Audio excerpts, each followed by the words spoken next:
মহিলাকে রাস্তায় ফেলে পিটিয়ে যাচ্ছে। এটা পশ্চিমবাংলা বলে সম্ভব হচ্ছে, সারা ভারতবর্ষে এটা জিনিস হয় না। পশ্চিমবাংলার রাজনীতিটা বর্তমানে তৃণমূল কংগ্রেস একেবারে নোংরা জঘন্যতম জায়গায় নিয়ে চলে গিয়েছে। এখানে মারা, চাকরি চুরি, মার্ডার, রেপ, কোনো একটা কিছু বাদ নেই। তৃণমূলের কালচার, যে জমি জায়গা, তারপরে আপনার ওই পুকুর, এগুলো দখল করে করেই ওদের জীবন চলে। নিজেরা কিছু রোজগার করে, ডাক্তার আছে না, ইঞ্জিনিয়ার আছে না, কি আছে, যত চুরি জোচ্চুরি করে ওদের সংসার চলে। বড় মাথা জেলে ঢুকে গেলে, পিসি ভাইপো ঢুকে গেলে আর এসব সব ঠান্ডা হয়ে সারা জীবন কারোর ক্ষমতা থাকে না। মুঘল সাম্রাজ্যেরও ছিল না, আবার ব্রিটিশ সাম্রাজ্যেরও ছিল না। তৃণমূলেরও সারা জীবন থাকবে না। তাদের আরিয়াদহের কাণ্ডে একটার পর একটা বিস্ফোরক অভিযোগ আসছে, তথ্য আসছে। সেখানে আমরা দেখতে পাচ্ছি রাজ্যের নেতা মন্ত্রীরা মদত রয়েছে, তাদের নাম বারে বারে উঠে আসছে। তাদের ফটো সঙ্গে যে মূল অভিযুক্ত জয়ন্ত সিং, তার ছবি ভাইরাল হচ্ছে সোশ্যাল মিডিয়ায়, বিভিন্ন মাধ্যমে আমরা দেখতে পাচ্ছি। এবং আজ সকাল থেকে আমরা দেখতে পাচ্ছি যেখানে সৌগত রায়কে ফোনে হুমকি দেওয়া হচ্ছে। আবার কিছুক্ষণ আগে দেখলাম মদন মিত্রকেও নাকি ফোনে হুমকি দেওয়া হচ্ছে, গুলি করে মারা হবে যদি জয়ন্ত সিংকে না ছাড়া হয়। মদন মিত্র কয়েকদিন আগে দাবি করছিলেন তার ভয় করছে। এগুলো কি নিজেদের পিঠ বাঁচানোর জন্য এরকম মন্তব্য করছেন তারা? পশ্চিমবাংলাটাতে আমার এইসব ঘটনা দেখে যেটা মনে হচ্ছে, আমরা আর পশ্চিমবাংলায় নেই, পাকিস্তান অকুপায়েড কাশ্মীর বা তালিবানি শাসনে চলে গেছি, বা মধ্যযুগের ঘটনায় আমরা চলে গেছি। একটা লোককে দুদিক দিয়ে ধরে আছে আর লোকে পিটিয়ে যাচ্ছে তাকে, এই ঘটনা হয় নন স্টপ হচ্ছে। আপনি দেখুন, মহিলাকে রাস্তায় ফেলে পিটিয়ে যাচ্ছে। আইন, পুলিশ প্রশাসন, অ্যাডমিনিস্ট্রেশন নেই। পিসি ল আর ভাইপো ল চলছে। এদেরকে তো একদিনে গ্রেপ্তার করা যায়, এইগুলোকে মদত দিয়ে যাচ্ছে। পশ্চিমবাংলায় থাকছি বলে আমার দেখে দেখে মনে হচ্ছে না, আমার তো মনে হচ্ছে যে এটা অন্য কোনো দেশ বা মধ্যযুগীয় টাইমের হয়তো কোনো একটা ফুটেজ আমাদের দেখানো হচ্ছে। এবং এটা বাস্তব ঘটনা, এটা সত্যি ঘটনা ঘটছে। এটা পশ্চিমবাংলা বলে সম্ভব হচ্ছে, সারা ভারতবর্ষে এটা জিনিস হয় না। এবং এর মাথা পিসি আর ভাইপো, আর কেউ না। আচ্ছা দাদা, এই ঘটনা যে ছেলেটি ভিডিও ভাইরাল করেছিল, যে বিজেপি কর্মী, তার বিরুদ্ধে তাকে প্রাণনাশের হুমকি দেওয়া হচ্ছে। শাসক দলের বিরুদ্ধে তাকে বারবার কিছু না কিছু হুমকি দিচ্ছে। কলকাতা হাইকোর্টের তরফ থেকে আজকে তাকে সুরক্ষা কবচ বলতে পুলিশ যাতে তাকে কোনো তার উপর অ্যাকশন না নেয় ভিডিও ভাইরাল করার জন্য। এখানেও আমরা শাসক দল তৃণমূলেরই মানে একরকম ভাবে তাদের অত্যাচার কিন্তু দেখা যাচ্ছে। যেখানে যে ভিডিও ভাইরাল করেছিল তার বিরুদ্ধে কিন্তু তারা রুখে দাঁড়াচ্ছে বা তাকে বিভিন্ন রকম হুমকি দিচ্ছে। পশ্চিমবাংলার রাজনীতিটা বর্তমানে তৃণমূল কংগ্রেস একেবারে নোংরা জঘন্যতম জায়গায় নিয়ে চলে গিয়েছে। এখানে মারা, চাকরি চুরি, মার্ডার, রেপ, কোনো একটা কিছু বাদ নেই। আপনি দেখুন, মহিলাকে বিবস্ত্র করে রাস্তায় ঘোরানো হচ্ছে। এটা কোন দেশে, কোন ভদ্র সমাজে এই জিনিস হতে পারে? তৃণমূল যে ভাষা বোঝে তাদেরকে সেই ভাষা বোঝানো দরকার। এদের জন্যই আইন, অ্যাডমিনিস্ট্রেশন, প্রশাসন নয়। আর পুলিশটা হলো গুন্ডা।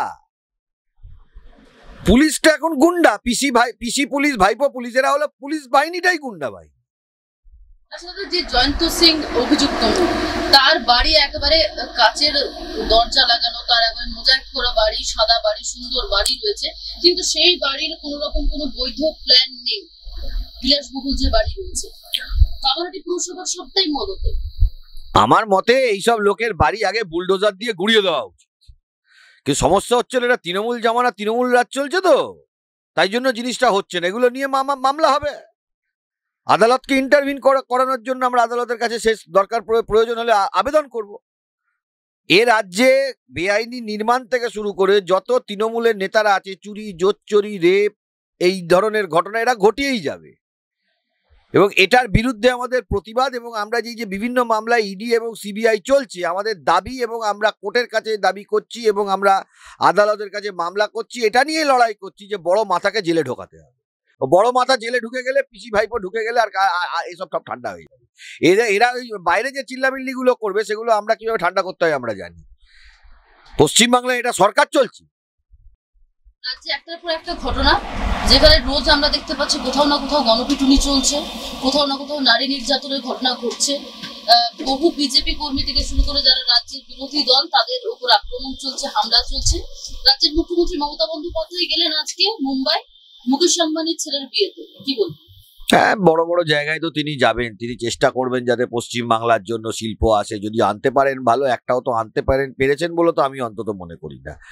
গেছেন নেমন্তন্ন খেয়ে চলে আসবেন, আনতে যদি পারতেন মুকেশ আম্বানিকে এখানে অন্তত 10,000 কোটি টাকার ইনভেস্টমেন্ট করতো বা 1 লক্ষ কোটি টাকার ইনভেস্টমেন্ট করতো, বুঝতাম। ডায়লগবাজি কথাবার্তা বরাবর দিয়ে এসছেন, MA BA LLB MCom BCom, আগে PhDও লিখতেন বলে শুনেছি, সব একবারে করে নিয়েছেন।